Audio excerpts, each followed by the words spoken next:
Good day, everyone. Our topic for today is types of planning. So, here is the reference, and our learning competency is to understand the types of planning. Learning target is strategic, operational, and tactical planning. So, yung types of planning natin ay tatlo lang. Yun yung itong tatlo natin. So, next, we will learn about the different types of planning and its meaning, of course, kasama yung example. So again, ito yung strategic, operational, and tactical plan. What is the planning process?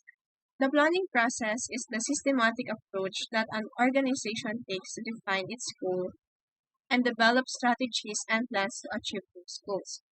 Pag sinabi natin systematic, ito yung may order na pina-follow tapos naka-sequence din siya. Yung systematic approach naman na tinitake ng organization is para tukuyin kung ano ang goals at strategies na dinidevelop tsaka yung mga plano para ma-achieve yung goals. Pero bago tayo mag-proceed, alamin muna natin yung meaning ng planning lang. So here, what is planning? According to Coons, planning is deciding in advance what to do, when to do, and how to do. It bridges the gap from where we are and where we want to be. It also helps in avoiding confusion, uncertainty, risk, wastages, etc. Kasi syempre kapag may plano ka na, hindi ka na maguguluhan o malilito sa kung ano gusto mo gawin sa mga ano gusto mo mangyari. So now, we will proceed na sa ating main topic. So, explain ko muna yung meaning ng managerial level, level of detail, and time horizon. So, yung types of planning naman, self-explanatory siya na kung anong klase ng planning ba meron. So, meron tayong tatlong types ng planning. Tapos, managerial level are also known as management level.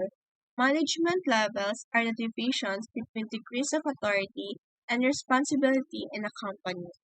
The typical management levels are top-level management, mid-level management, and the first-line management or the low-level management.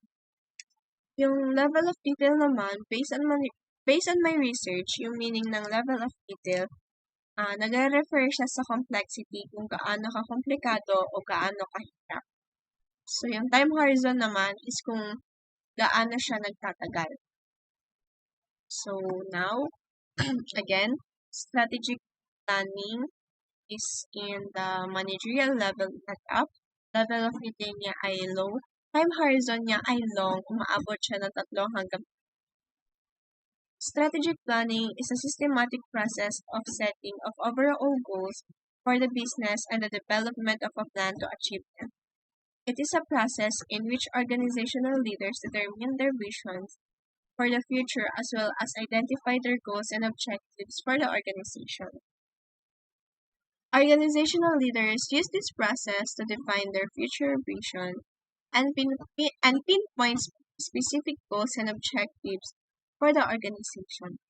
It involves a systematic evaluation of where the organization stands, kung saan ito naglalayong pumunta at kung paano ito makakarating doon.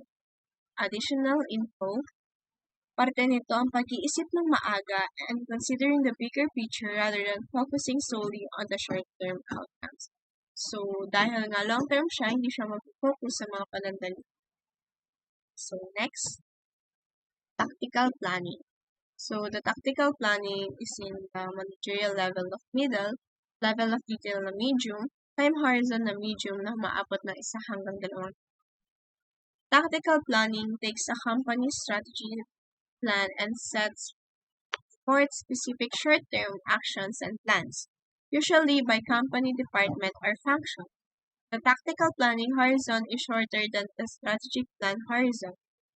If the strategic plan is for 5 years, tactical plans might be for a period of 1 to 3 years, or even less, depending on what kind of market the business serves and the pace of change. Tactical planning builds on the foundation laid by the strategic plan. It outlines specific actions and plans for shorter time frames Tactical plans are typically department or function focused. The time frame for tactical plans is shorter than the strategic plan. Tactical plans adapt to market dynamics and the pace of change. Additional info, kabilang dito ang pagsasagawa ng mga tasks and routines upang masigurado na ang mga layunin ng organisasyon ay makamit ng mahusay at epektibo. Lastly, operational. And our operational is the managerial level of low, level of detail na high, and time horizon na short. Maabot ng less than 1 year or sakto ang isang taon. Operational planning, also known as a work plan, is the process of planning strategic goals and objectives to technical goals and objectives. It is a highly detailed outline of what your department will focus on the near future, usually the upcoming year. The plan will answer questions who, what, when, and how much regarding daily or weekly tasks. So, tinatranslate lang ng operational plan yung strategic plan na mas specific na technical objectives. Nagpro-provide ito ng detailed outline para sa department's focus in the near future, typically for the upcoming year. Additional info, it involves making decisions and implementing strategies para ma-address agad ang mga challenges or opportunities that faced by the organization. Now, we have this triangle chart. Nandito yung top level management, middle level management, and lower or operative management. So, start tayo sa top level management. Top level management is made up of senior level executives of an organization or those positions that hold the most responsibility. Ayan ay yung mga Chief Executive Officer, Chief Marketing Officer, Chief Sales Officer, Chief Technology Officer, President, and Managing Director. Yung top natin is yung strategic planning. Yung middle management naman natin is yung operational.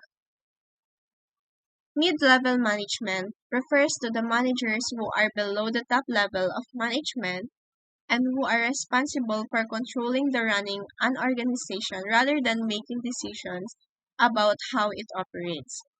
So, ito yung mga marketing manager, purchase head, sales manager, operation manager, branch manager, and finance manager.